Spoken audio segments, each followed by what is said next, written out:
Hey guys, welcome to Weekly Crypto. I just want to say thank you for all the comments and support. Today I'm going to talk about EOS. So Dan Nara published an article about decentralized blockchain governance probably 2 days ago. There's a lot of heated debate in Reddit community. So he did mention something about code is law is a myth. Before we get into that, just to remind you guys, Tron mainnet is going to launch on June 25th.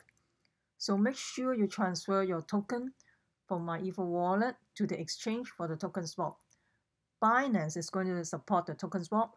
Also, previously, Tron did an airdrop to your MyEther wallet. So make sure you go back and check your MyEther wallet. Maybe you have some airdrop in your wallet. The airdrop is automatically.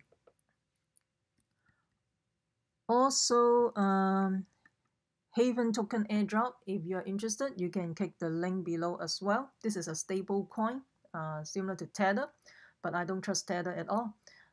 This project is from Australia. So before we get into that, I just want to do something quicker. This is from Cybergrass. How many EOS do I need to stake? So he did a really good in explaining. Let's take a listen. As EOS is an ownership model instead of a rental model, you can actually just stake your EOS and send transactions without paying any transaction fees. Now, once you're done, you can simply unstake your tokens and receive all of them back without any fees at all. But how many tokens do you need to stake to send transactions, and how much does, say, one EOS being staked actually get me? Well, let me explain. First, it depends on what you're actually trying to do. If you're trying to transfer all of the EOS out of your account and move it to a new account or an exchange, you can simply stake 0.001 to 0.1 EOS and send about 1 transaction per day. But if you're going to be transacting more frequently, like interacting with a dApp, maybe you're feeding your monster on Monster EOS over and over again, or you're trading occasionally on a decentralized exchange, staking 1 EOS for both CPU and bandwidth will allow you to do many transactions per minute. Now, keeping 1 EOS staked will work for most people who aren't sending a ton of transactions, but if you want to interact with, say, a decentralized exchange over and over and over again by making a bunch of different trades, it's important to keep much more EOS staked. So ultimately, you really don't have to keep that much EOS staked in order to send transactions, but it's important to remember that keeping your EOS staked is actually the safest way to store your EOS. You see, if somebody comes in and sends an unstaking transaction because they stole your keys, you can do something about it in that 72-hour window before your tokens actually become unstaked. So I highly recommend that you keep all of your tokens staked at all times as a best security practice. A huge thank you. So he did a really good job in explaining how many EOS do you need to stake. And another thing I want to point out, let's see, not this one. So here, just to remind you guys, if you are super hodler, and so the Constitution is saying that if your account have inactivity for 3 years, so your account may put up for auction, and the proceeds will distribute to all members. So just to remind you guys, if you're a super duper hodler, it may not be a good thing. Otherwise, your account will be put up for auction. So just to remind you guys, because some people who own EOS, they don't even look at the Constitution and all that. They don't know what's in there, and some, the Constitution, some of the terms may not be to the benefit to some super hodler. So today they have an arbitration judgment. So they did an emergency measure of a protection order. The following account is frozen right now because of suspected fraudulent activity and all that. So you can check it out. Make sure your account is not there, because right now it's become they're going to freeze this account right now. So they already freeze their account actually. So another thing I want to check today is the voting. So let's get into it quickly. So the voting, so as I mentioned earlier, Bitfinance EOS have 3,000 votes, and EOS Canada have 7,000 votes, and this block producer number 10 basically only have 700 votes, is already number 10 as a block producer. And also EOS Gen block is also only 399 votes, it become number 14 block producer. So it looks like the whale is voting. Just to remind you that it's not the number of votes. It's depending on how many tokens in your wallet that counts. So if you have more tokens in EOS token in your wallet, your vote will weight more. And also HireVibes. HireVibes is another block producer. Let's take a listen. He talked about the whales voting themselves as block producer. And I really see it. I really see the airdrops and the dApps and things like that that are built on top of EOS as the sort of main way for us to achieve this kind of abundance for everyone sort of thing.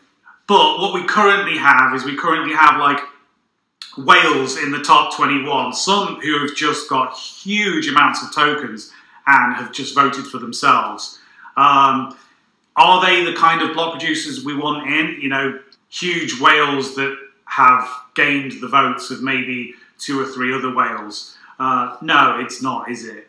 What we don't want to see is we don't want to see cabal-like behaviour forming in that top 21, whereby you've got all of these block producers who just start voting for each other, and then before you know it, it's a closed walled garden kind of cabal-like block producer sort of elite. And my God, we really don't want that. So there's still plenty of time. There's still plenty of people that haven't voted. So yeah, we're still hopeful at EOS Vibes. We're still going to run our servers. We're shelling out our own money to do all of this. And it's in the hope that we can gradually convince you guys to vote for us and become a... So EOS Vibes, I think they have an update about their server setup and all that. You can check it out in the Twitter. So I pointed out earlier on that it's only a handful of wallet voting. So I talked about this early on. You can see this block producer is only like just one wallet contribute 1.9% of the vote. So this is staggering, you know. And this block producer as well, 1.9% contribute the majority of the vote, just one wallet. So this is, I mean, this is crazy. So you want smaller voter, smaller voter is on this side. So you want smaller voter to be bigger. So not this side. This side is just the orange one is just a handful of wallet voting the top block producer.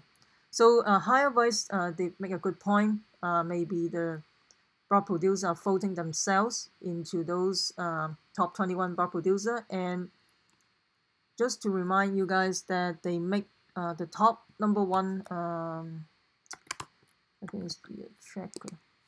So the top number one block producer makes about over 1,000 EOS. So per year is about if it's $10 per token, it's like 3.6 million per year. So you can see the top. So the top 2 make over 1,000, and then you go all the way down and go up all the way up to 53 or 55. Oh, Ono. So Ono finally become, but he's Ono is just standby block producer anyway. So the last block producer, Ono is not a block producer, it's a standby, because the top 21 is a block producer and the rest are standby. So the last one is 55. They make only 121 EOS, and the rest of them did not make any EOS. So it seems like the wealth is contribute to the top 2 or top 3 block producer. And let's get back to the article about the code is law is a myth. It is published by Dan Nera. It has a lot of controversial in the community. I think they talk about a lot of people have their opinions and all that. So let's talk about, let's look at Reddit quickly.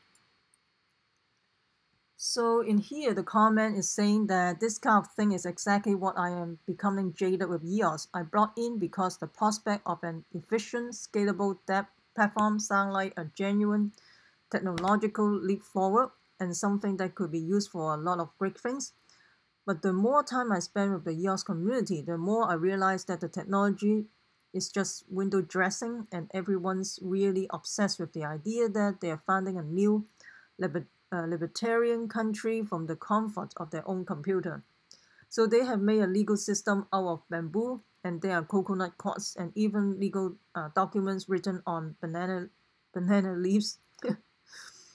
And the worst part is this legal system actively undermine the good stuff. If someone proposed a real, let's see, but that's what we have. Okay, and moreover, the community has voluntarily give up their decentralization and grant this group the power to overrule transactions. So the group is, he referred to the top 21 block producer. So if neither code or law are law, then what value is left in writing dApps? You are as well writing plain old web application is easier. So one of the then somebody asking, what's a viable alternative if you want to reduce the risk of theft or loss of funds for your user? Is that the response is PayPal. It already has a usable fiat on-ramp and is a publicly listed company, so you can buy a vote in the governance process. It has API to integrate with all sorts of applications. They freeze account because that are suspected of illegal activity. They will help user recover lost funds. It's user-friendly, it's scaled, it's compliant with most country financial regulations. If you want all these things, PayPal already does them without the complexity of a blockchain. And then the other response is PayPal is a payment system and I'm not using EOS as a payment system. So what are you using it for? For building apps, it's a smart contract platform. And somebody make a good thumbs up for the article by Dan Error. It's a solid article. And they also talk about what gets to me, all the YouTubers selling ad in the guts of objective criticism of EOS. I call it BS because I will say it again, decentralized crypto. Ethereum blockchain is a myth. Let's give EOS a chance to evolve and lead us what we strive to be in terms of decentralization. It won't happen overnight. I do agree it won't happen overnight. You don't build Rome in one day.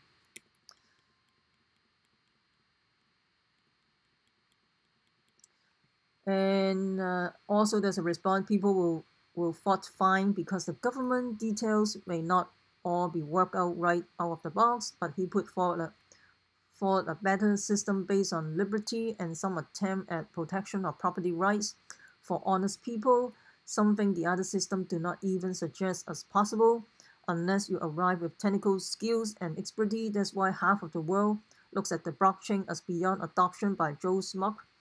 Luckily, if you don't like the EOS system, there are a lot of choices that should fit you just fine. So this is really interesting. There's a lot of heated debate in the Reddit community about Dan Error article about decentralized blockchain governance in Medium. This is pretty interesting. And there's also another options. Cardano actually is more centralized. It's very centralized system. It's not decentralized at all. Anyway, okay. So let me know what you think about the whole thing. The code is law is a myth from Dan Error, the article. Also, what do you think about the block producer, the top block producer, just this block producer? Just this wallet is really big. Okay. Anyway, the top block producer is folded by a handful of big wallet. And also in terms of how much money they make, do you think there's a disparity? The top 3 or 5 or top 10 block producer make gigantic amount of money compared to the smaller block producer, and also the standby producer basically makes nothing. I mean, do you think there should be a fair share of wealth? Please bear in mind, the standby block producer is as important as the block producer, because in case something goes wrong with one block producer, the standby producer will kick in right away to ensure the transactions go through, to make sure the integrity of the EOS network. So I don't know. So let me know what you think about this situation, the voting situation. And I'm still waiting for the hardware wallet right at this time. And the Symbios wallet, I tried again today. It seems like there's some error. Maybe I need to download an update, and we'll see how it goes. So please comment below what you think about the EOS project, and also the voting, and as well as code is law is a myth. So so let's start the conversation. So if you find this video helpful, please hit the like button and subscribe to my channels. Also share with your friends. Make sure you subscribe so you don't miss out the upcoming airdrop, Havven, and ICO. Also this will help my ranking in the YouTube channel, and I will continue to produce more quality video for you guys. So remember, we the people take control of our money. Stay wise, stay safe, peace. I'm not a financial advisor. Investing in ICO has inherent risk. Please use your due diligence. Thank you for taking the time to watch the video. Thank you.